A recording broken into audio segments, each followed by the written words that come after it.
আসসালামু আলাইকুম রহমতুল্লাহ। দাখিল 27 এবং 28 ব্যাচের পরীক্ষার্থী বন্ধুরা, হাদিস শরীফের ক্লাস মানেই কি অনেক অনেক কঠিন পরিভাষা আর অনেক অনেক মুখস্থ? একদমই না। আজকে আমরা হাদিস শরীফের যে বেসিকটা আছে, অর্থাৎ হাদিসের যে প্রকারভেদ আছে, এগুলোকে বিভিন্ন ডায়াগ্রামের মাধ্যমে এবং বিভিন্ন চিত্রের মাধ্যমে তোমাদের সামনে উপস্থাপন করব, যাতে করে হাদিস শরীফের সংজ্ঞা মুখস্থ করার যে স্ট্রাগলটা, যে কষ্টটা, সেটা অনেকখানি কমে আসে। তো এই পর্যায়ে আমি একটু মার্কেটিং করে নিচ্ছি। আমি আবু তাহসিন হামিম, পড়াশোনা করছি ঢাকা বিশ্ববিদ্যালয় থেকে। তোমাদের মাদ্রাসার সিলেবাসটাকে আরও সংক্ষেপে, আরও সহজে এবং আরও সাবলীল ওয়েতে তোমাদের সকলের কাছে পৌঁছানোর জন্য আমরা বন্দি পাঠশালার সাথে যুক্ত হয়ে নিরলসভাবে কাজ করে যাচ্ছি। তো আজকের ক্লাসে আমরা হাদিসের যে প্রকারভেদ আছে, এই প্রকারভেদ নিয়ে আলোচনা করব। আর তোমরা বিগত বছরের প্রশ্ন অ্যানালাইসিস করে দেখবা আজকের যে ক্লাসটা, অর্থাৎ হাদিসের যে সংজ্ঞার যে ক্লাসটা, এখান থেকে প্রতি বছর হয়তো এমসিকিউতে আসে কিংবা হাদিসের যে অংশ আসে, এখান থেকে তোমাদের প্রশ্ন এসে থাকে। তো চলো আজকে ক্লাসটা শুরু করি। আর তোমার যে বন্ধুরা আছে তাদেরকে একটু মেনশন দিয়ে দাও এবং ভিডিওটা তাদের কাছে শেয়ার করে দাও। আচ্ছা চলো শুরু করি ক্লাসটা। আচ্ছা, হাদিসের প্রকারভেদ বর্ণনাকারীর সংজ্ঞা অনুযায়ী। তোমরা জানো যে বর্ণনাকারীর যে সংখ্যা আছে, ঠিক আছে, বর্ণনাকারীর সংখ্যার উপর ভিত্তি করে হাদিসের মধ্যে অনেক তারতম্য চলে আসে। অর্থাৎ হাদিসের কোনো স্তরে যদি বর্ণনাকারীর সংখ্যা কমে যায়, ঠিক আছে, কোনো স্তরে যদি বর্ণনাকারীর সংখ্যা কমে যায়, তাহলে ওই হাদিসটার যে মান আছে, ওই মানের মধ্যে তারতম্য চলে আসে। তো এর আগের ক্লাসে তোমরা হাদিস কাকে বলা হয়, হাদিসের শাব্দিক অর্থ, পারিভাষিক অর্থ, সাথে সাথে তোমরা সনদের ব্যাপারটাও প্র্যাকটিক্যালি খুব ভালোভাবে বুঝেছো। যদি ওই ভিডিওটা না দেখে থাকো, তাহলে হাদিস শরীফের যে প্রথম ক্লাসটা আছে, ওই ক্লাসটা তোমরা করে আসো, কেননা ওই ক্লাসের দ্বিতীয় অংশ হচ্ছে এইটা। তো আজকে আমরা আর সনদ সম্পর্কে বললাম না, সরাসরি আমরা রাবীদের বর্ণনায় চলে গেলাম। আচ্ছা, সনদ বা বর্ণনাকারীর স্তর বা লেভেল কি, ঠিক আছে না? তোমরা যখন হাদিসের সংজ্ঞাগুলো পড়বা, ঠিক আছে, মোতাওয়াতিরের সংজ্ঞা পড়বা, তারপরে মাশহুর, আজিজ, গরিবের সংজ্ঞা যখন পড়বা, তখন তোমরা একটা কথা বারবার দেখতে পাবা। অর্থাৎ প্রতিটি স্তরে, হাদিস বর্ণনার প্রতিটি স্তরে 2 জনের বেশি রাবি থাকা, 3 জনের বেশি রাবি থাকা, স্তরটা মূলত কি, অনেকেই আমরা এই ব্যাপারটাই বুঝি না। তো চলো শুরু করি। দেখো, হাদিস এটাকে মনে করো, এটা হচ্ছে রসুল সাল্লাল্লাহু আলাইহি সাল্লামের মূল টেক্সট বা হাদিস। তারপরে রসুল সাল্লাল্লাহু আলাইহি সাল্লামের কাছ থেকে শুনেছে সাহাবা ইকরাম রাদিয়াল্লাহু তাআলা আনহুম। তো এটাকে আমরা প্রথম স্তর বলতে পারি। সাহাবা ইকরাম রাদিয়াল্লাহু তাআলা আনহুম, এদেরকে আমরা প্রথম স্তর বলতে পারি। তারপরে দ্বিতীয় স্তর, অর্থাৎ সাহাবা ইকরাম রাদিয়াল্লাহু তাআলা আনহুম, তাদের কাছ থেকে হাদিসটা শ্রবণ করেছে কারা? তাদের কাছ থেকে হাদিসটা শ্রবণ করেছে তাবিঈগণ। এটাকে আমরা দ্বিতীয় স্তর বলতে পারি, ঠিক আছে। তারপর তাদের কাছ থেকে হাদিস শ্রবণ করেছে কারা? তাদের কাছ থেকে হাদিস শ্রবণ করেছে তাবিঈগণ, ঠিক আছে। এটাকে আমরা তৃতীয় স্তর বলতে পারি। এরপরে বিভিন্ন স্তর হতে পারে, ঠিক আছে। দেখো,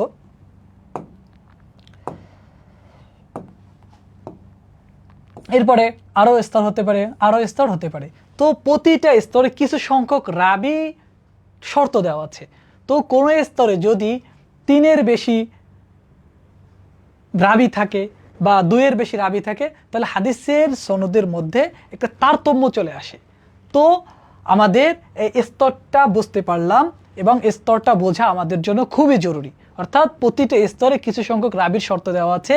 যদি কোনো হাদিস ওই শর্ত পূরণ না করে, তাহলে ওই হাদিসের যে সংজ্ঞা আছে, ওই হাদিসের যে মান আছে, মানের মধ্যে তারতম্য চলে আসে। আশা করি তোমরা এই যে হাদিসের স্তর, এই ব্যাপারটা বুঝতে পেরেছো, ঠিক আছে। এবার চলো, হাদিস প্রধানত কয় প্রকার? হাদিস প্রধানত 2 প্রকার। 1 নম্বর হচ্ছে আল হাদিসুল মুতাওয়াতির, 2 নম্বর হচ্ছে আহাদ। হাদিসে মুতাওয়াতির কি? অর্থাৎ একটা হাদিসকে অসংখ্য রাবি বর্ণনা করা। এত সংখ্যক রাবি হাদিসটা বর্ণনা করেছে যে তারা যে মিথ্যা বলতেছে, এই ব্যাপারটা কল্পনা করা যায় না। ফর এক্সাম্পল, মনে করো ইরান আর ইসরায়েল যে যুদ্ধ, এটা পৃথিবীর যত নিউজ পেপার আছে, যত মিডিয়া আছে, সমস্ত মিডিয়া ওই ব্যাপারটাকে কভার করলো। তারপরে প্রত্যেকটা মানুষ ফেসবুক থেকে দেখতেছো যে পোস্ট করতেছে, তাহলে ব্যাপারটা এত সংখ্যক মানুষ, এত সংখ্যক টিভি চ্যানেল, এত সংখ্যক নিউজ পেপার ব্যাপারটাকে কভার করেছে, এটা যে মিথ্যা এটা আর বলা যাইতেছে না। হাদিসের ব্যাপারটাও, মোতাওয়াতির হাদিসের ব্যাপারটাও এমন, অর্থাৎ প্রতিটি স্তরে, সাহাবাদের স্তরে এত সংখ্যক রাবি হাদিসটা বর্ণনা করেছে, তাবিয়ার স্তরে, তাবিদের স্তরে এত সংখ্যক রাবি হাদিসটা বর্ণনা করেছে যে তারা মিথ্যা বলতেছে এইটা বলাই যায় না। এটা মস্তিষ্ক কল্পনা করতে পারে না যে এত সংখ্যক মানুষ একটা ব্যাপারে একমত হয়েছে, একটা হাদিস বলেছে, এটা মিথ্যা হবে কিভাবে। ঠিক আছে, তাহলে আমরা মোতাওয়াতির হাদিসের ব্যাপারটা বুঝতে পারলাম। দ্বিতীয় হচ্ছে খবরে আহাদ। খবরে আহাদ কি? যে হাদিসের মধ্যে মোতাওয়াতিরের শর্ত পাওয়া যায় নাই তাকে বলা হয় খবরে আহাদ। এবার খবরে আহাদের প্রকারগুলো তোমরা পড়বা। খবরে আহাদের প্রকার হচ্ছে তিনটা। এক নম্বর হচ্ছে মাশহুর, দুই নম্বর হচ্ছে আজিজ, তিন নম্বর হচ্ছে গরিব। ব্যাপারটা নিয়ে আমরা একটু পরে ডিটেলস আলোচনা করব। আচ্ছা, এবার আমরা মোতাওয়াতির হাদিসের ব্যাপারটা তো বুঝলাম। মোতাওয়াতির হাদিস কাকে বলা হয়? অর্থাৎ প্রতি স্তরে এত সংখ্যক রাবি, এত সংখ্যক বর্ণনাকারী হাদিসটি বর্ণনা করেছেন যে তারা মিথ্যা বলতেছে, এইটার উপর একমত হওয়া অসম্ভব। দেখো একটু একটু ব্যাপারটা রিয়েলাইজ করি। এইটা মনে করো হাদিস, ঠিক আছে? এইটা মনে করো সাহাবীর স্তর, এটা তাবিঈ, এটা তাবিঈ, এইটা মনে করো আর একটা স্তর। তো দেখো এইটা মূল টেক্সট, তারপরে সাহাবায়ে মধ্যে আল্লাহ তাআলা আনহুম কি পরিমাণে এই হাদিসটা বর্ণনা করেছেন, তারপর তাদের থেকে কি পরিমাণে মানুষ এই হাদিসটা বর্ণনা করেছেন, তারপরে তাদের থেকে কি পরিমাণে মানুষ এই হাদিসটা বর্ণনা করেছেন, তারপরে কি সংখ্যক মানুষ এই হাদিসটা বর্ণনা করেছেন। ঠিক আছে, তো দেখো এত সংখ্যক মানুষ প্রতিটা স্তরে, একে বলা হয় স্তরে, প্রতিটা স্তরে এত সংখ্যক মানুষ এই হাদিসটা বর্ণনা করেছে, তারা যে মিথ্যা বলতেছে এটা বলা অসম্ভব। এই হাদিসকে বলা হয় হাদিসে মোতাওয়াতির। অর্থাৎ প্রতি স্তরে এত সংখ্যক রাবী বর্ণনা করেছে যে তাদের গণনা করে শেষ করা যায় না। দেখো এখানে একটা উদাহরণ লেখা আছে, মান কাযাবা আলাইয়া মুতাআম্মিদান ফালইয়াতাবাওয়া মাকআদাহু ইলান নার। ঠিক আছে, এই হাদিসটা প্রায় 60 জনের অধিক সাহাবী হাদিসটা বর্ণনা করেছে। তো তারপরে তাবিঈর স্তর, তাবিঈর স্তর অসংখ্য রাবী হাদিসটা বর্ণনা করেছে। ঠিক আছে, আর যে হাদিসে মোতাওয়াতির আছে এর যে সংখ্যা আছে, বর্ণনাকারীর যে সংখ্যা আছে, এটা গণনা করা যায় না, এবং এটা ইলমুল ইয়াকিনের ফায়দা দেয়, অর্থাৎ এটার উপর বিশ্বাস তোমাকে করতেই হবে। ঠিক আছে, তারপর এর যে অস্বীকারী আছে, অর্থাৎ মোতাওয়াতির হাদিস যদি কেউ অস্বীকার করে তাহলে এটা কুফরের সমতুল্য। অর্থাৎ কুরআনুল কারীমের কোনো আয়াত যদি অস্বীকার করে তাহলে সে যেমন কুফরি করলো, এমনকি বলা হয় মোতাওয়াতির হাদিস এটা যদি কেউ অস্বীকার করে এটাও কুফরির সমতুল্য। আশা করি তোমরা মোতাওয়াতির হাদিসটা বুঝতে পেরেছো এবং প্রতিটা স্তর স্তর এই জিনিসটাও তোমরা খুব সুন্দরভাবে রিয়েলাইজ করতে পেরেছো। তো চলো আমরা পরবর্তী প্রকারে যাই, খবরে আহাদ। ঠিক আছে, খবরে আহাদ কি? যে হাদিসের মধ্যে মোতাওয়াতিরের যে শর্তগুলো আছে সেই শর্তগুলো পাওয়া যায় নাই তাকে বলা হয় খবরে আহাদ। খবরে আহাদের যে প্রকার আছে, এক নম্বর হচ্ছে মাশহুর, দুই নম্বর হচ্ছে আজিজ, তিন নম্বর হচ্ছে গরিব। দেখো এখানে সহজে মনে রাখা যায় যেভাবে আমরা মার্কিং করেছি। দেখো 3, মাশহুর হাদিস কাকে বলা হয়? যে হাদিসের বর্ণনাকারীর প্রত্যেক স্তরে কমপক্ষে কমপক্ষে কমপক্ষে 3 জন বা তার বেশি যদি রাবি থাকে তাহলে সেটাকে বলা হয় মাশহুর হাদিস। আজিজ হাদিস কাকে বলা হয়? যে হাদিস বর্ণনাকারীর প্রতিটা স্তরে কমপক্ষে 2 জন রাবি থাকা লাগবে। গরিব হাদিস কাকে বলা হয়? যে হাদিসের বর্ণনাকারীর প্রতিটি স্তরে, প্রত্যেক স্তরে কমপক্ষে কমপক্ষে 1 জন রাবি থাকতে হবে। তো বুঝতে পারলা মাশহুর কাকে বলা হয়, আজিজ কাকে বলা হয়, গরিব কাকে বলা হয়। এ নিয়ে আমরা আরো ভিজুয়ালি বুঝবো। দেখো আচ্ছা, মাশহুর হাদিস, তো দেখো এই ডায়াগ্রামটা যদি তুমি মাথায় রাখতে পারো না, তাহলে আমি তোমাকে কথা দিচ্ছি পরীক্ষার সময় যদি তোমার সংজ্ঞাটা মনে না থাকে, তুমি এই জিনিসটা যদি মাথায় রাখতে পারো তাহলে তুমি এমনি বানিয়ে লিখতে পারবা। তো দেখো কিভাবে,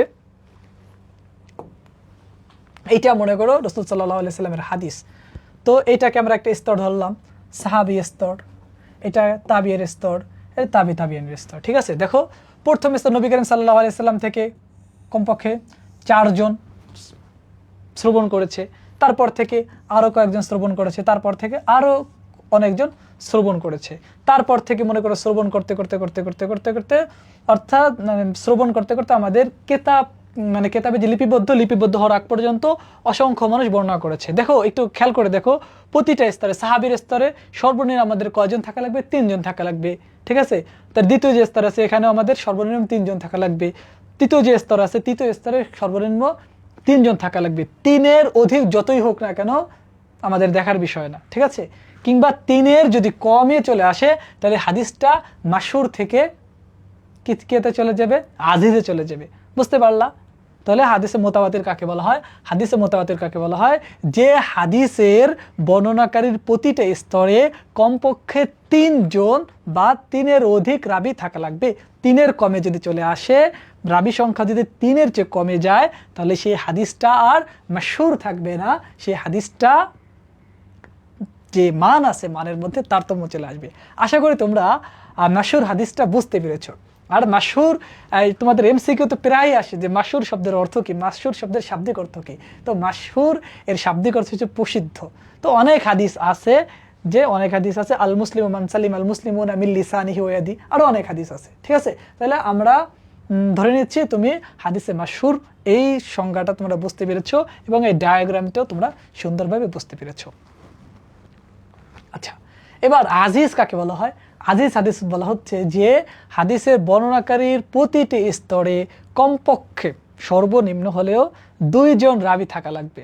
যদি কোনো একটা স্তরে 2-এর চেয়ে কমে যায় তাহলে সেই হাদিসের যে মান আছে, মানের মধ্যে তারতম্য চলে আসে। চলো একটু বুঝি।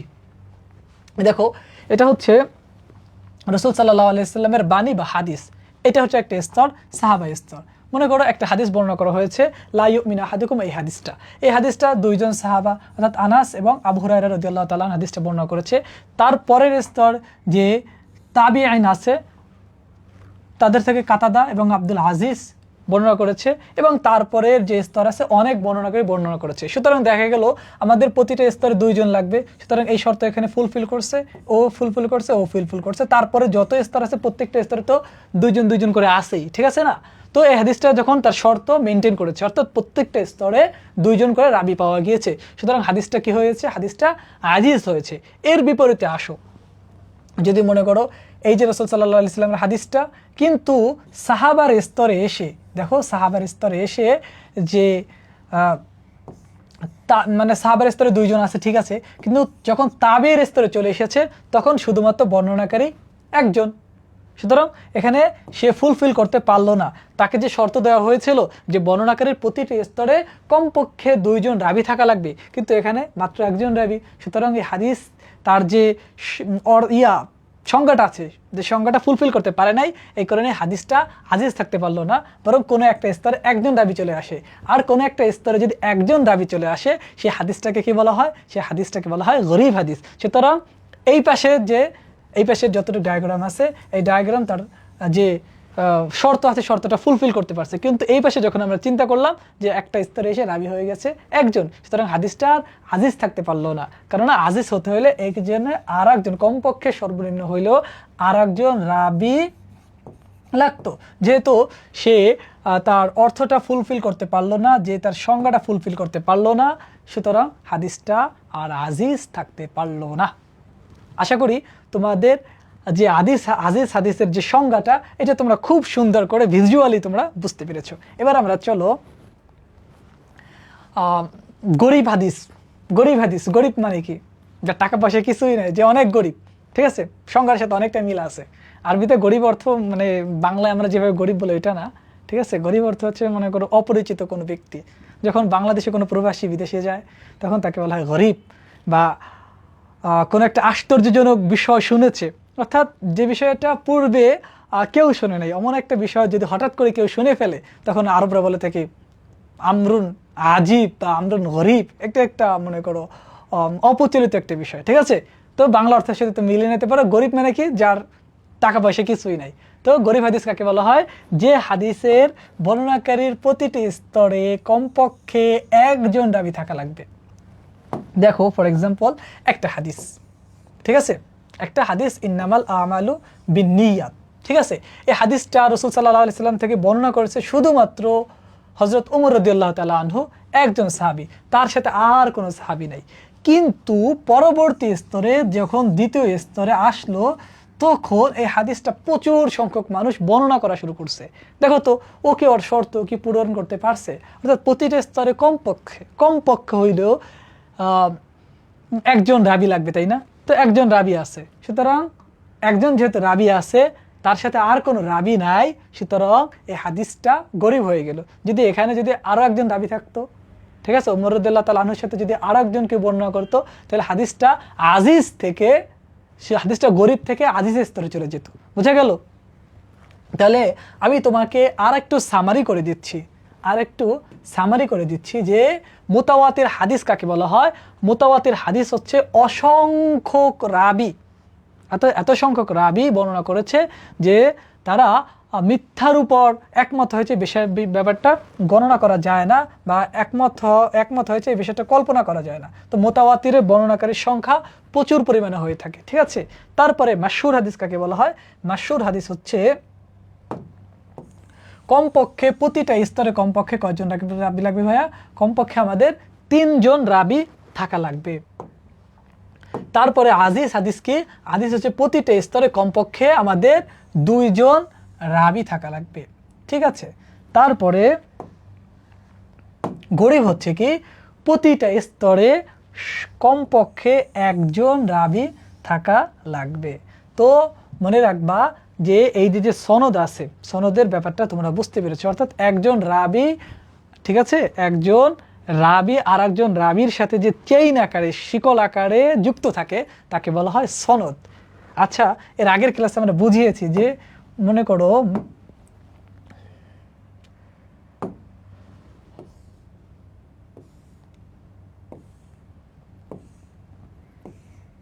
আচ্ছা,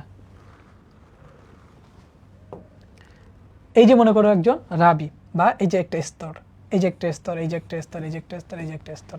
তো প্রত্যেকটা স্তরে, অর্থাৎ ইনি এই লোক বর্ণনা করেছে, এই রাবি বর্ণনা করেছে, উনি বর্ণনা করেছে ওনার থেকে, উনি বর্ণনা করেছে ওনার থেকে, উনি বর্ণনা করেছে ওনার থেকে, উনি বর্ণনা করেছে ওনার থেকে।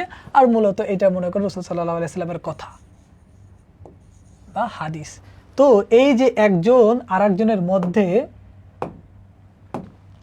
যে একটা শিকল আকারে, দেখো একজন আরেকজনের সাথে কিভাবে সম্পৃক্ত, দেখো একজন আরেকজনের সাথে শিকল আকারে, মানে একটা বন্ধন তৈরি হয়ে গেছে।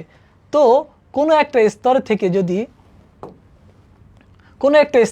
যদি কোনো একজন রাবি বাদ পড়ে যায়, ফর এক্সাম্পল এই যে স্তর আছে, এই স্তর থেকে একজন রাবি নাই, বরঞ্চ উনি সরাসরি সাহাবা থেকে হাদিস বর্ণনা করতেছে, তাবিঈন, যার জন্ম মনে করো 300 হিজরিতে, সে প্রথম 100 হিজরির একজন সাহাবী থেকে হাদিস বর্ণনা করতেছে। ব্যাপারটা অকল্পনীয় না যে সাধারণত মানুষ বেঁচে থাকে, যে সর্বশেষ যে আনাস রাদিয়াল্লাহু তাআলা আনহু, উনি বেঁচে ছিলেন প্রথম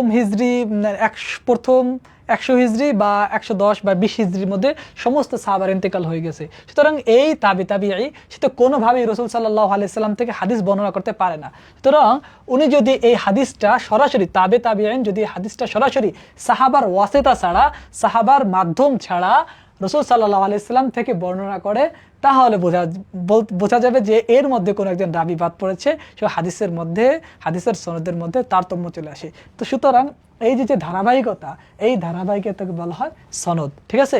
সনদের ব্যাপারটা নিয়ে আমরা আলোচনা করেছি। আরও ইনশাআল্লাহ পরবর্তী ক্লাসে আমরা যে হাদিস কিভাবে হাসান হয়, হাদিস কিভাবে হাদিসের যে আরও যে প্রকারগুলো আছে, কীভাবে মারফু হয়, মাকতু হয়, এই ব্যাপারটা নিয়ে আমরা ইনশাআল্লাহ আর বিস্তারিত এভাবে তোমাদের সামনে আলোকপাত করব, যাতে করে হাদিস, উসুলুল হাদিসের যে ব্যাপারটা আছে, যে তোমরা জটিল মনে করো, এই জটিল ব্যাপারটা তোমাদের কাছে খুব সহজ হয়ে ধরা দেয়। তো আজকের ভিডিও এই পর্যন্ত। তো তোমাদের সকলের কাছে রিকোয়েস্ট থাকবে, যারা ভিডিওটা দেখছো, ভিডিওটা শেয়ার করে দিবা। আর বন্দি পাঠশালার যে ফেসবুক গ্রুপ আছে, গ্রুপে তোমরা যুক্ত হবা। পাশাপাশি যে বন্দি পাঠশালা ইউটিউব চ্যানেল আছে, ওইটাকে সাবস্ক্রাইব করবা। আর যে বন্দি পাঠশালা ফেসবুক পেজ আছে, ওইটাকে ফলো দিয়ে রাখবা। তো দেখা হচ্ছে অন্য কোনো ভিডিওতে। আসসালামু আলাইকুম ওয়া রাহমাতুল্লাহি ওয়া বারাকাতুহু।